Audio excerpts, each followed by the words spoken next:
پیغام دیا ہے کہ سرزمین فلسطین فلسطینیوں کا ہے اور اس سرزمین پر صہیونیت کا کوئی حق نہیں ہے۔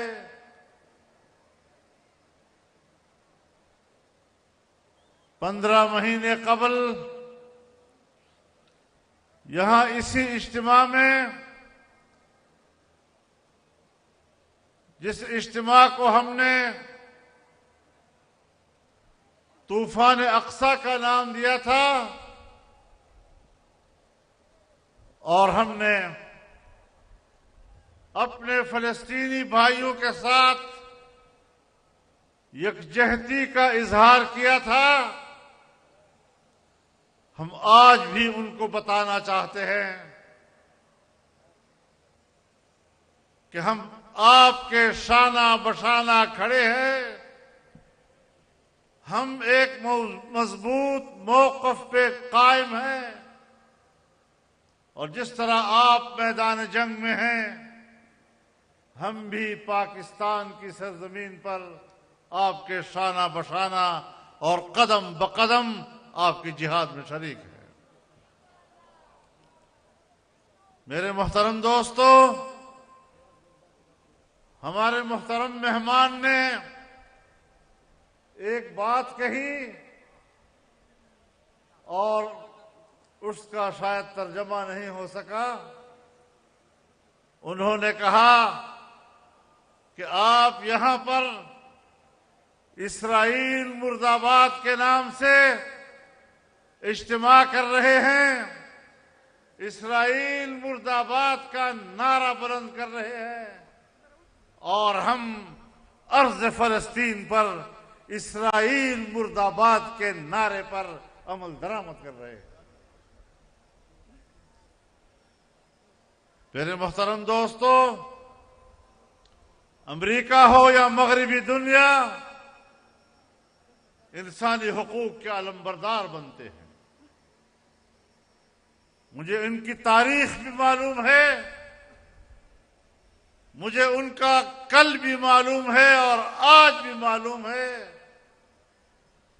جنگ عظیم اول میں اسی مغربی دنیا نے کروڑوں انسانوں کا قتل عام کیا تھا۔ جنگ عظیم دوم میں اسی مغربی دنیا نے کروڑوں انسانوں کا قتل عام کیا تھا، اور آج 20 سال تک افغانستان میں افغانوں کا قتل عام ہوتا رہا، عرب دنیا میں عرب مسلمانوں کا قتل عام ہوتا رہا۔ آج غزہ کے مسلمانوں پر بمباریاں ہو رہی ہیں، 50,000 کے قریب وہ اپنے شہداء دے چکے ہیں۔ اسرائیل مجاہدین کے مقابلے میں میدان میں نہیں ٹھہر پا رہا، وہ معصوموں اور بے بس مسلمانوں پر بمباریاں کر رہے ہیں۔ اس وقت بھی اگر 50,000 شہداء ہیں جو 15 مہینوں میں دے چکے ہیں، 75% اس پہ چھوٹے بچے اور خواتین ہیں۔ آپ بتائیں کہ اس ظلم اور فلسطینیوں کی اس نسل کشی پر اگر امریکہ انہیں سپورٹ کر رہا ہے، اگر برطانیہ ان کو سپورٹ کر رہا ہے، اگر نیٹو ممالک ان کو سپورٹ کر رہے ہیں، تو کیا ان کو آج کے بعد انسانی حقوق کی بات کرنے کا حق حاصل ہے؟ جن کے ہاتھوں انسانی حقوق کا قتل عام ہو رہا ہے، جن کے ہاتھوں انسان کی جان محفوظ نہیں، جن کے ہاتھوں انسان کا مال محفوظ نہیں، جن کے ہاتھوں انسانوں کا عزت و آبرو محفوظ نہیں، اور چھوٹے چھوٹے شیرخوار بچے آج وہاں پر یہ نہیں سمجھ پائیں گے کل کہ ہم کس کی اولاد تھے، میرے باپ کا نام کیا تھا، میری ماں کا نام کیا تھا۔ کیا ان کو بھی انسانی حقوق کی بات کرنے کا حق حاصل ہے؟ تمہارے ہاتھوں سے انسانوں کا خون ٹپک رہا ہے، انسانیت کا خون ٹپک رہا ہے، انسانی حقوق کا قتل عام ہو رہا ہے۔ تم انسانیت کے قاتل ہو۔ اگر صدام حسین کو اس بنیاد پر پھانسی دی جاتی ہے کہ آپ نے ایک شہر میں آپریشن کیا اور اتنے لوگ آپ نے قتل کیے تھے، تو اتنی انسانیت کے قتل عام پر کیا نیتن یاہو کو پھانسی پہ چڑھانا ان کا حق نہیں بنتا؟ یہ انسانیت کا دشمن ہے۔ امریکہ اور مغربی دنیا انسانیت کے قاتل ہیں، اور انشاءاللہ ہم نے یہاں پر حق و انصاف کی آواز بلند کی ہے۔ ہم نے اس خطے میں انسانیت کو شعور عطا کیا ہے، پتہ چل جائے کہ دنیا میں مظلوم کون ہے اور ظالم کون ہے۔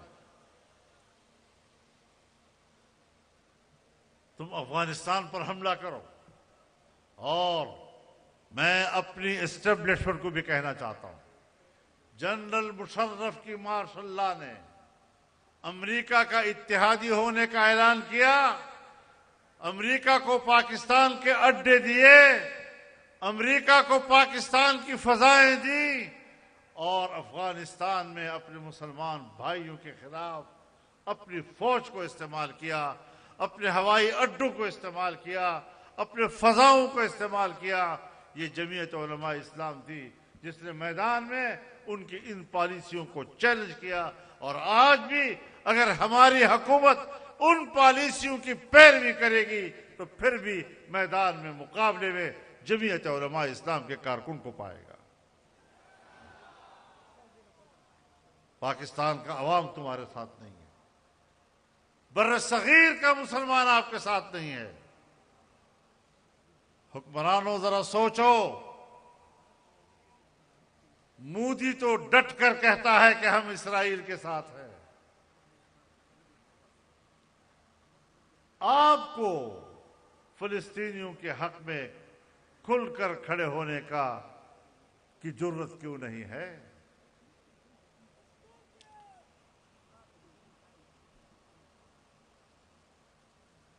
تو یہ ایک میدان ہے، اور جمعیت علماء اسلام کا موقف واضح ہے۔ میرا دعویٰ ہے کہ قوم ہمارے ساتھ ہے، عوام ہمارے ساتھ ہیں۔ ہم نے سال ہا سال سے جب بھی عوام کو دعوت دی، تاحد نظر انسانیت نے ہمارے آواز پر لبیک کہا، اور آج کا اجتماع بھی اس بات کا اعلان کر رہا ہے۔ چند دن پہلے ہم نے سکھر میں اجتماع کیا، اس سے پہلے ہم نے میرپور خاص میں اجتماع کیا، ہم نے پنجاب میں اجتماع کیے، ہم نے خیبر پختونخوا میں کیے، ہم نے بلوچستان میں کیے۔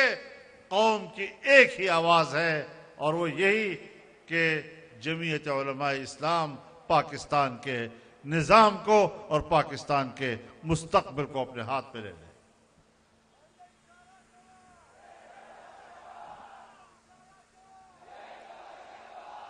سچی اشارہ۔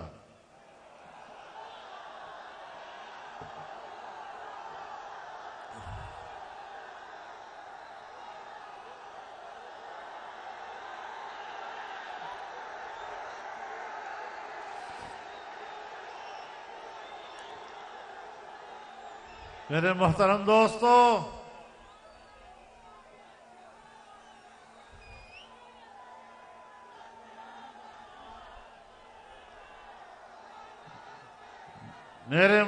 دوستو، ہم میدان جہاد میں ہیں،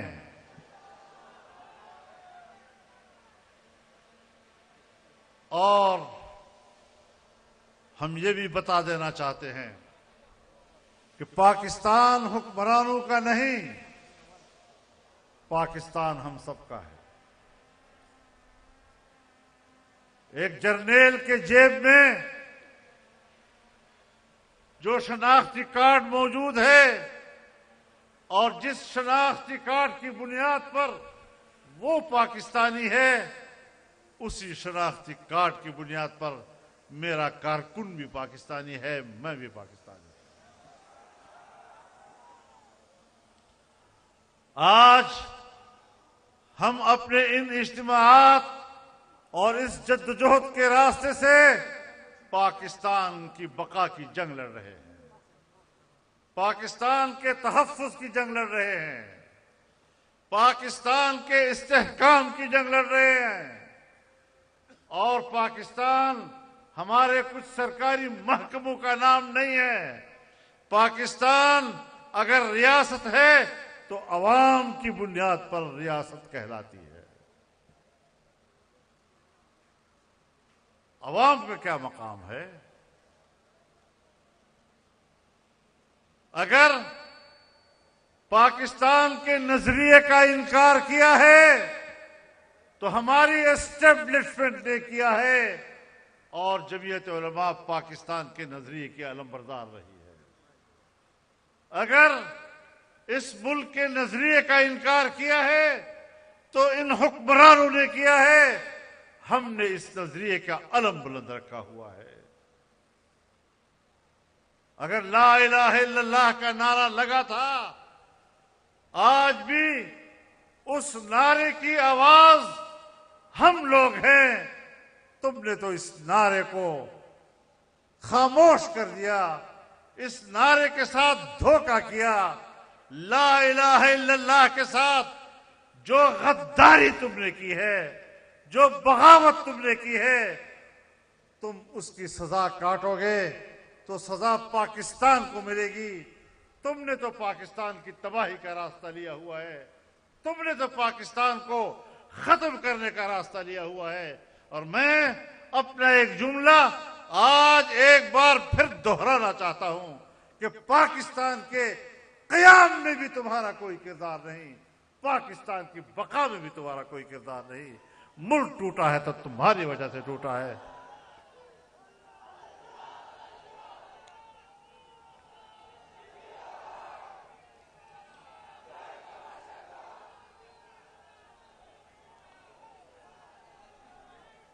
میرے دوستو، آج پھر سے ہم نے عزم کا اظہار کرنا ہے کہ ہم پاکستان کے اوپر اس حکمرانی کو تسلیم نہیں کریں گے۔ یہ عوام کی حکومتیں نہیں ہیں، یہ اسٹیبلشمنٹ کی حکومتیں ہیں، اور اسٹیبلشمنٹ بمقابلہ عوام کے ہے، اور ہم عوام کے شانہ بشانہ کھڑے ہیں۔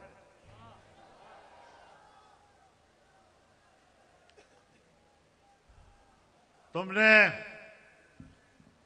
ختم نبوت کے مسئلے کو چھیڑا تو ہم میدان میں آئے، اور اللہ تعالیٰ نے ہمیں توفیق بخشی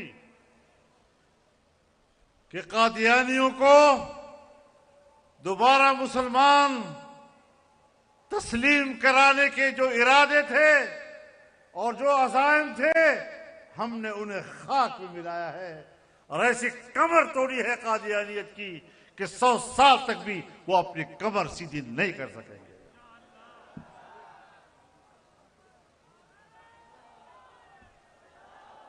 میرے محترم دوستو،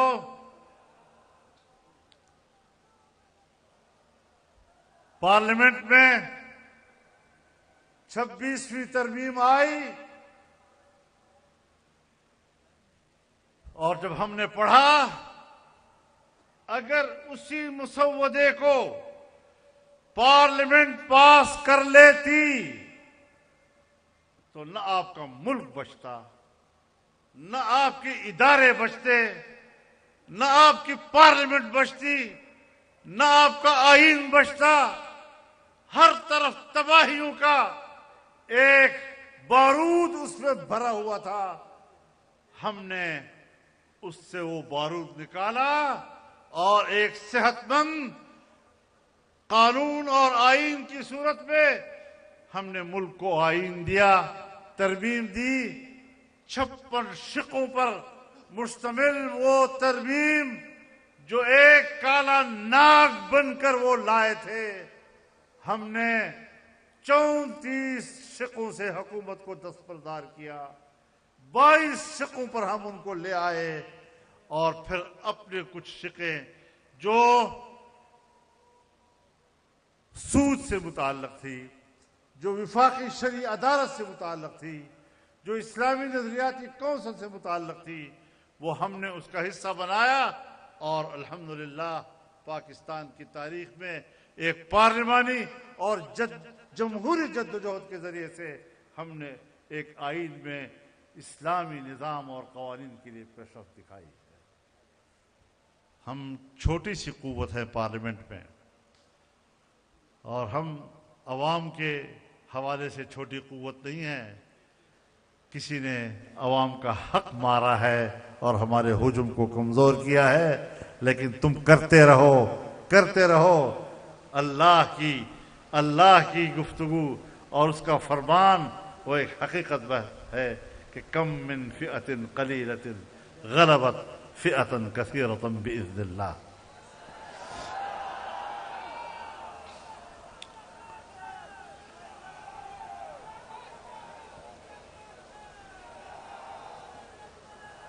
لیکن بات چیت کے راستے سے سارے مسائل حل ہوئے، مذاکرات سے مسئلہ حل ہوا۔ اور میں آپ کو یہ بھی بتانا چاہتا ہوں کہ پہلے تو یہ ترمیمی بل ہم سے چھپایا جا رہا تھا، پھر ہمیں کہا جا رہا تھا 9 گھنٹے کے اندر پاس کرنا ہے۔ آپ مجھے بتائیں کہ 18ویں ترمیم تو ہم نے 9 مہینے تک کمیٹی میں بیٹھ کر بنایا تھا، اور تب جا کر پاس ہوا تھا۔ آج 27ویں ترمیم 9 گھنٹوں میں ہم سے پاس کرایا جا رہا تھا۔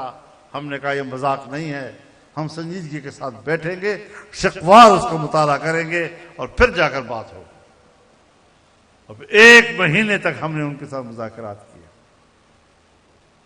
اور جو ظلم انہوں نے آئین کے ساتھ کیا تھا، جو جمہوریت کے ساتھ کیا تھا، جو عدلیہ کے ساتھ کیا تھا، جو پارلیمنٹ کے ساتھ کیا تھا، عوام کے بنیادی انسانی حقوق کو سلب کرنے کا جتنا گندا وار انہوں نے اس مسودے میں کیا تھا، وہ سب ہم نے ان سے چھین لی، اس سے واپس کرائیں، اور تب جا کر ہم نے اس ترمیم کو پاس کیا تھا،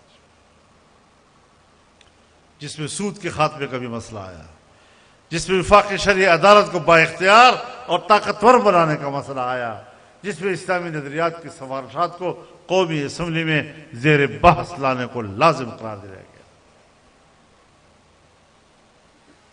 لیکن ساتھ ساتھ دینی مدارس کا ایک بل جو انتخابات سے پہلے میاں شہباز شریف صاحب کی 16 مہینے کی حکومت میں ہم نے اس پر بات چیت کی، اور حکومت نے اس کا ڈرافٹ تیار کیا، اور اسی ڈرافٹ پر دینی مدارس نے اتفاق کیا،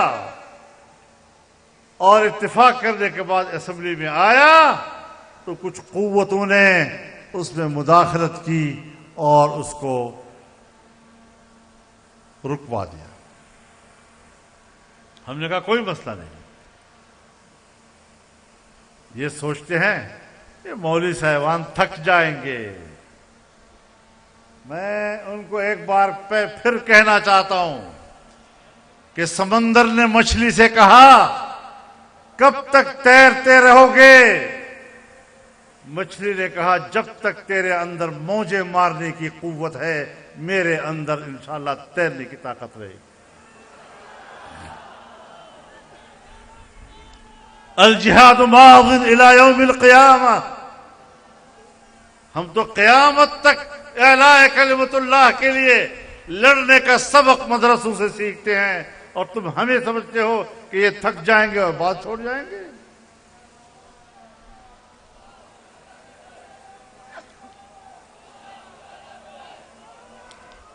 تو میرے محترم دوستو، اب آپ مجھے بتائیں کہ الیکشن سے پہلے جب حکومت میں تھے ہم لوگ، پیپلز پارٹی حکومت میں تھی، آصف علی زرداری اس حکومت کا حصہ تھے، بلاول بھٹو اس حکومت کا حصہ تھے، مسلم لیگ اس حکومت کا حصہ تھی، MQM اس کا حصہ تھی، اور جماعتیں اس کا حصہ تھی. اس وقت اس بل پہ اتفاق ہوا، حکومت نے مسودہ بنایا اور ہم نے ان کے ساتھ بات کر کے اس کو قابل قبول بنایا. آج دوبارہ ہم نے ان سے کہا کہ ایک چیز جو طے ہو چکی ہے اس کو تو پاس کر دیں. جب اتنی بڑی ترمیم آپ لا رہے ہیں تو ایک قانون دینی مدارس کے حوالے سے معطل پڑا ہوا ہے، اس کو پارلیمنٹ میں لایا جائے اور پیش کیا جائے. میرے گھر پر 1 مہینہ میٹنگیں رہی ہیں، آپ بھی دیکھتے رہے ہوں گے.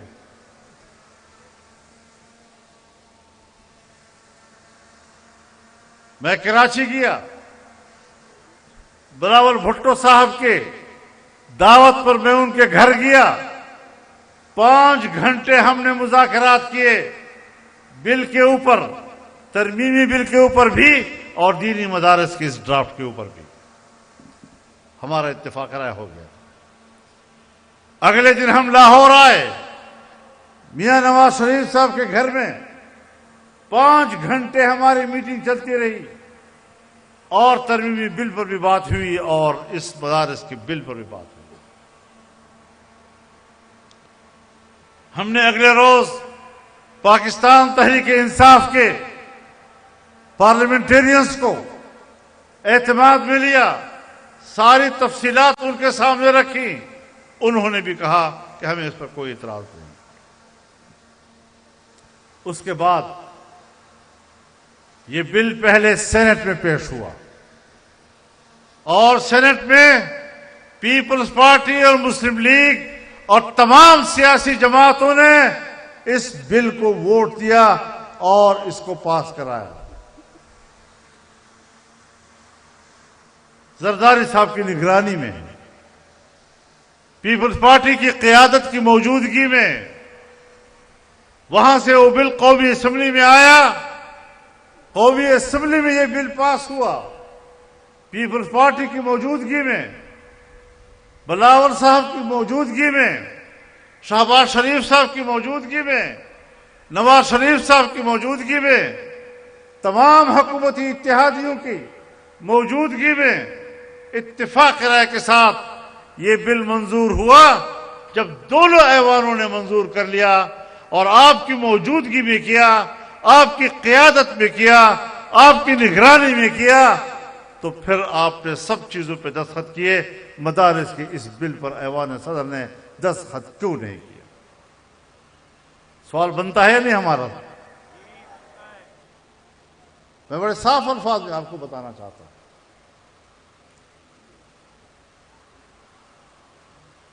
اب ظاہر ہے کہ اس پر دستخط نہ کرنا،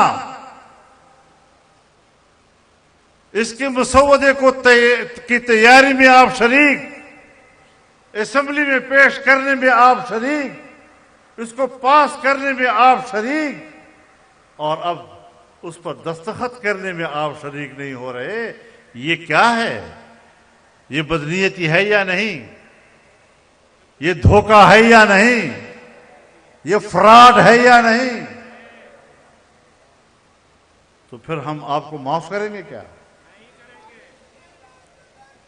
تو آپ بتائیں کہ اگر ہم فیصلہ کرتے ہیں اسلام آباد کی طرف مارچ کرنے کا تو آپ تیار ہیں یا نہیں؟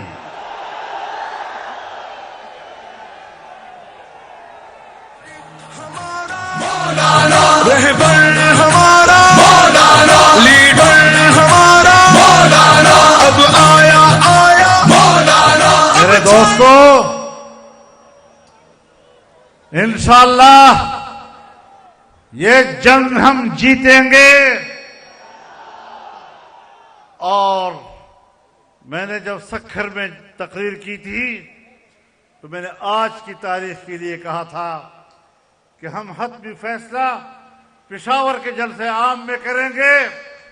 آج مجھے حضرت شیخ مفتی محمد تقی عثمانی صاحب نے بتایا، وہ ہمارے وفاق المدارس کی بھی صدر ہیں، وہ اتحاد تنظیمات مدارس دینیہ کے بھی صدر ہیں، اور میں نے بھی ان سے بات کی.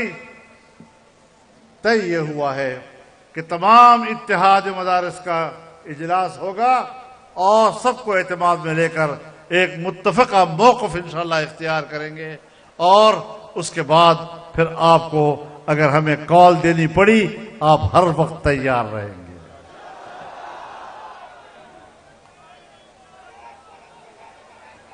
ہم وہ لوگ نہیں ہیں کہ اسلام آباد کی طرف آئیں گے تو تم ہمارا راستہ روک سکو گے. تم ہمیں آزما چکے ہو، ہم تمہیں آزما چکے ہیں. اور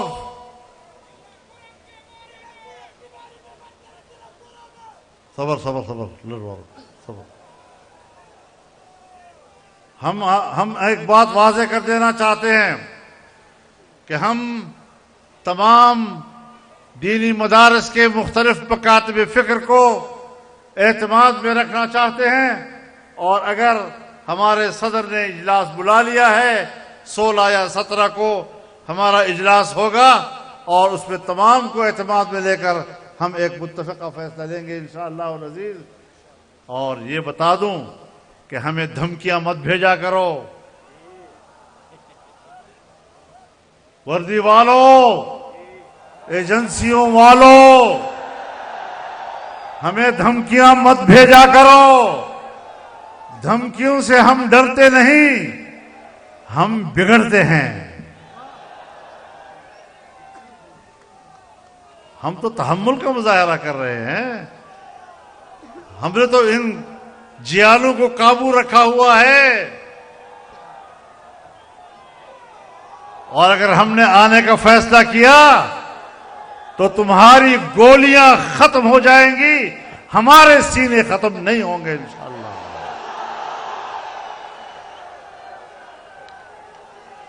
دھمکیاں نہ بھیجا کرو. شرافت سے رہو گے تو شرافت سے رہیں گے، بدماشی کرو گے تو ہم سے بڑا بدماش کوئی اور نہیں ہوگا.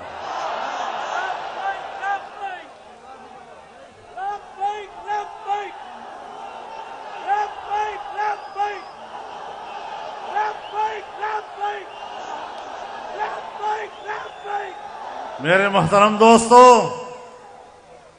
ابھی انہوں نے ایک اور چال چلی ہے، وہ بھی بتا دوں آپ کو. ہمارے ہی رنگ کے مولویوں کو اٹھا کر میڈیا پہ لا رہے ہیں.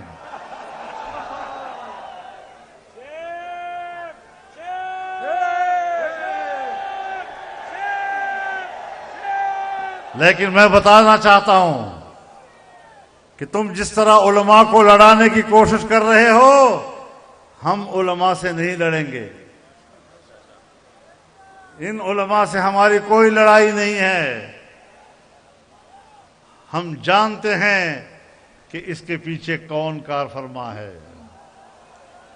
اور اب انہوں نے شوشہ چھوڑا ہے کہ صاحب 29 اگست 2019 کو ایک معاہدہ ہوا تھا اور حکومت کے ساتھ وزارت تعلیم کے تحت رجسٹر ہونے کا فیصلہ ہوا تھا.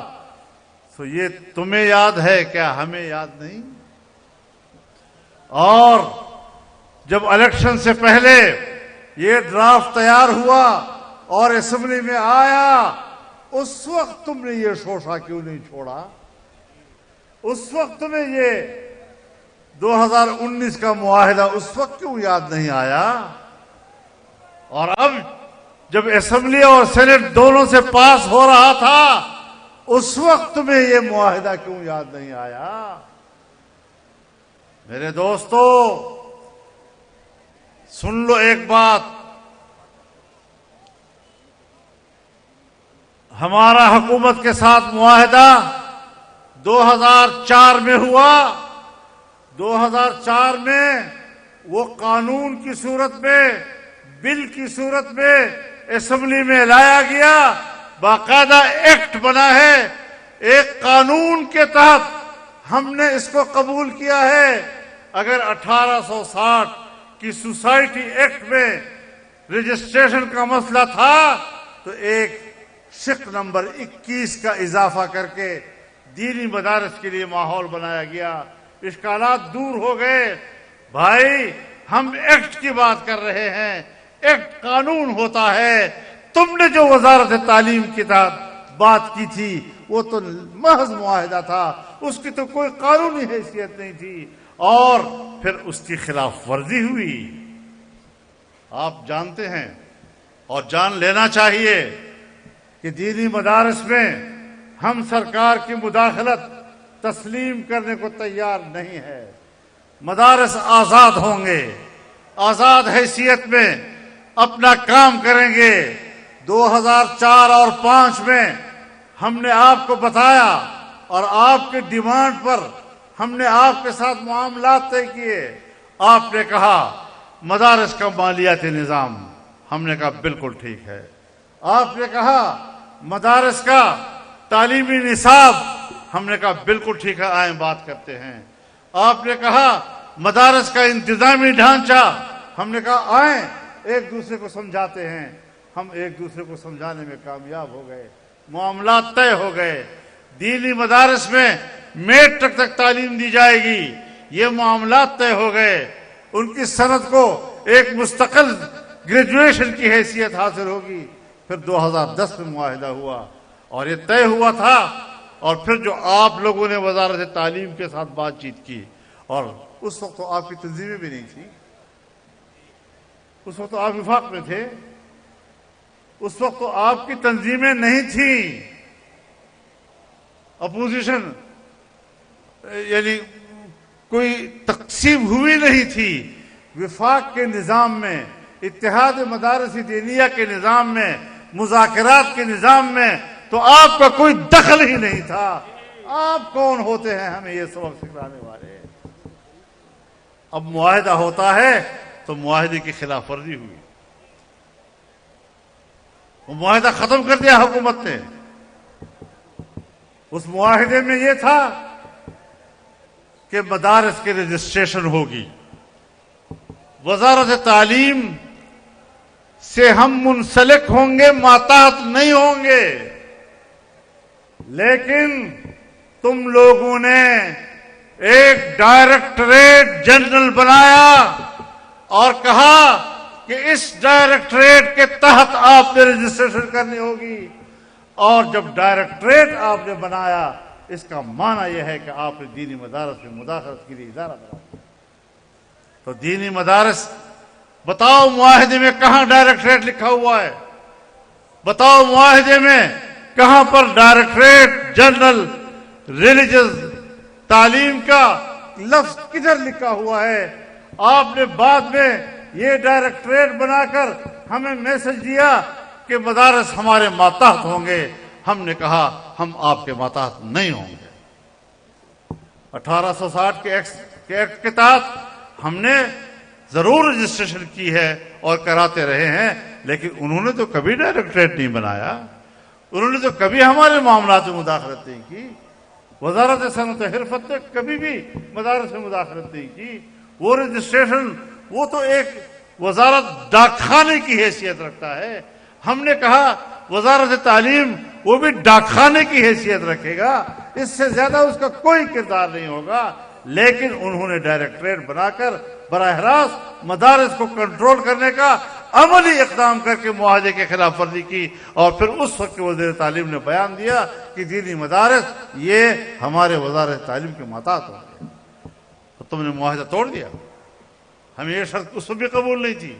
اس کے بعد آپ نے کہا تھا کہ دینی مدارس کی جتنی رجسٹریشن ہوئی ہے اب وہ رجسٹریشن برقرار رہے گی، اور نئے رجسٹریشن کے لیے ہم تعاون کریں گے. آپ بتائیں کہ 2019 کے اگست سے لے کر آج تک تم نے ایک رجسٹریشن بھی بحال کی ہے مدارس کی؟ ایک بھی بحال نہیں کی. نہ کوئی نئی رجسٹریشن کے لیے تعاون کیا جو معاہدے میں لکھا ہوا ہے. تو جب آپ نے رجسٹریشن ہماری بند رکھی ہوئی ہے، اس معاہدے پر آپ نے عمل ہی نہیں کیا، مزید رجسٹریشن کے لیے آپ اجازت نہیں دے رہے تھے، تو معاہدہ تو آپ نے توڑ دیا. اس معاہدے میں آپ نے لکھا تھا کہ بینک اکاؤنٹس کھولے جائیں گے اور اس میں ہم تعاون کریں گے. آپ بتائیں ایک بینک اکاؤنٹ کھلا نہیں، اور ابھی حال ہی میں سنا ہے کہ ایک بینک نے 1000 اکاؤنٹ مدارس کے بند کر دیے ہیں. کس معاہدے کی بات کرتے ہو؟ جس معاہدے کو تم نے پھاڑا ہے، جس معاہدے کو تم نے اچھالا ہے، اس کا ذکر کرتے ہو. اور بمقابلہ قانون کے معاہدہ تو لفظی چیزیں ہوتی ہیں. ڈائریکٹریٹ تو ایک لفظی چیز ہے. میں بات کرتا ہوں ایکٹ کی اور قانون کی. میں قانون سے وابستہ ہو کر مدارس کو چلانا چاہتا ہوں، اور تم مجھے زبانی معاہدات یاد دلاتے ہو. ایسا بیوقوف آپ نے ہمیں سمجھا ہوا ہے. بیوروکریسی اور اسٹیبلشمنٹ کے ہاتھوں آپ جیسے حضرات بیوقوف بن سکتے ہیں. ہم بہت سیانے لوگ ہیں، ہمیں وہ بیوقوف نہیں بنا سکتے انشاءاللہ. اور اس معاہدے میں لکھا تھا کہ غیر ملکی طلباء ان کو 9 سال کا ویزا دیا جائے گا تاکہ غیر ملکی پاکستان کے مدارس میں پڑھ سکیں.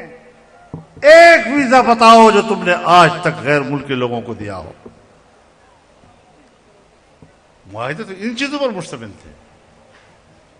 بیرون ملک طلباء کا ویزا کہاں ہے؟ بینک اکاؤنٹس کا معاہدہ کہاں ہے؟ رجسٹریشن کرانے اور اس کو برقرار رکھنے کا معاہدہ کدھر ہے؟ ڈائریکٹریٹ جنرل کہاں سے آ گیا بیچ میں؟ ہمیں سمجھانے کی کوشش کرتے. بیڑا غرق کیا تم لوگوں نے. ہم قانون کی بات کرتے ہیں. قانون پاس ہو چکا ہے. پہلے بھی قانون پاس ہوا تھا، اب بھی قانون پاس ہوا ہے. اور جب وفاق ایک ایسا قانون پاس کرے کہ جس کا تعلق صوبوں کے اختیارات کے ساتھ بھی ہو، تو وہی قانون صوبوں میں جا کر بھی صوبائی اسمبلیاں پاس کرتی ہے. ہم اس پروسیجر کا تو انکار نہیں کر رہے، لیکن دھوکہ کیوں دے رہے ہو لوگوں کو؟ ٹی وی پہ آ کر جھوٹ کیوں بول رہے ہو؟ گمراہ کیوں کر رہے ہو قوم کو؟ ہم پوری طرح اس صورتحال کو سمجھتے ہیں. تم کسی فورم پر آ کر ہمارا سامنا تو کرو، پتہ لگ جائے گا تم کیا ہوتے ہو. تو میں ان کو واضح پیغام دینا چاہتا ہوں کہ دینی مدارس کے حوالے سے میڈیا کو غلط استعمال مت کرو، اینکروں کو غلط ہدایات مت دو. علماء کرام کو میڈیا میں لا کر آپ ان کو لڑانے کی سازشیں کر رہے ہیں. سنو، اب ہمیں کہا گیا کہ آپ یہ ضرور کہیں کہ دینی مدارس 1860 کے ایکٹ کے تحت، سوسائٹیز ایکٹ کے تحت رجسٹر ہوں گی، لیکن اگر کوئی تعلیم کے تحت ان باقی تنظیموں کے ساتھ جو بعد میں بنی ہیں اور وہ بھی خفیہ ایجنسیوں نے بنوائی ہے، اگر اس پہ بھی کوئی مدرسہ رجسٹر ہونا چاہے تو آپ اس پر اعتراض نہیں کریں گے. میں نے کہا ہم نہیں کریں گے. ہم نے تو فراخ دلی کا مظاہرہ کیا ہے. ہم نے تو آپ سے کہا تھا کہ ہمیں اس پر بھی اعتراض نہیں ہے. اب بھی ایکٹ میں یہی لکھا ہوا ہے کہ مدارس آزاد ہوں گے جہاں سے وہ رجسٹریشن کرانا چاہیں گے. آپ کہتے ہیں ہمارے پاس 18,000 مدارس رجسٹرڈ ہیں، 22 لاکھ طلباء ہمارے ساتھ پڑھ رہے ہیں. کدھر ہے؟ ہم بھی تو مدرسوں والے ہیں. ہمارے پڑوس میں تو کوئی مدرسہ نظر نہیں آ رہا. آپ کا مدرسہ بورڈ یہ تو ہمارے مرحوم جنرل مشرف نے بھی بنایا تھا. تو تم بھی تو اسی کا تسلسل ہو. نہ تم مدرسہ ہو، نہ تم تنظیم ہو، نہ تم رجسٹریشن ہو. کوئی جاتا ہے تو جائے، لیکن جہاں پر کسی کوٹھے کے اوپر آپ نے مدرسے کا نام لکھ دیا اور رجسٹریشن بنا دیا، وہ بھی ہم مدرسہ تسلیم کریں. تو یہ ڈمی چیزیں نہیں چلیں گی، حقیقی مدرسہ چلے گا. لیکن پھر بھی میں نے آپ پہ اعتراض نہیں کیا، میں نے آپ کو اپنے مد مقابل نہیں سمجھا. ہم نے علماء کو آپس میں لڑانا نہیں چاہا. اب آج آپ اٹھے ہیں، آج آپ جاگ گئے ہیں، ٹیلی ویژن پہ آ رہے ہیں، یہ ہوا تھا اور وہ ہوا تھا ہمیں یاد دلا رہے ہیں. او بچونگڑو، تم ہمارے شاگرد ہو، وہ تمہاری پگڑیاں ہم نے تمہیں بندوائی ہیں، اور پگڑیوں کے اوپر جو 2-3 چادریں آپ نے پہنی وہ بھی ہم نے اڑائی ہیں آپ کو.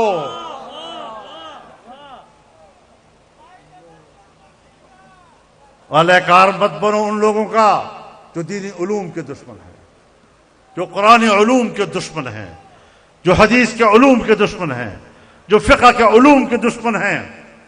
جدیدیت کے نام پر ہم نے بھی میٹرک پڑھے ہیں، ہم نے بھی اپنے مدارس میں یہ نصاب رائج کیا ہوا ہے. B A, F A, F S C تک ہمارے لوگ بھی تو پڑھ رہے ہیں. اور ایسا نہیں ہے کہ صرف پڑھ رہے ہیں، ہمارے دینی مدارس کے بچوں نے آپ کے بورڈ میں امتحانات دیے ہیں، اور پہلی، دوسری اور تیسری پوزیشن دینی مدرسے کے طالب علم نے لی ہے آپ کے بورڈ پہ. ایسا بھی نہیں کہ ہمیں تم ان پڑھ سمجھتے ہو. ہم نے سرکار کے تعلیمی بورڈوں میں امتحانات دیے ہیں، اور وہاں پہلی پوزیشن بھی ہم نے لی ہے، دوسری بھی ہم نے لی ہے، اور تیسری بھی ہم نے لی ہے. کس سے بات کر رہے ہو؟ کس کو دھوکہ دے رہے ہو؟ میں یہ بات واضح کر دینا چاہتا ہوں کہ ان چیزوں سے ہم متاثر نہیں ہوں گے. ہم نے ایک جائز موقف لیا ہے، اور علم قرآن کو، علم حدیث کو، علم فقہ کو تحفظ دینے کے لیے اگر ہمیں جانیں بھی دینی پڑیں گی تو ہم اپنے لیے سعادت سمجھیں گے. ہم پیچھے مڑنے والے لوگ پھر نہیں ہوں گے.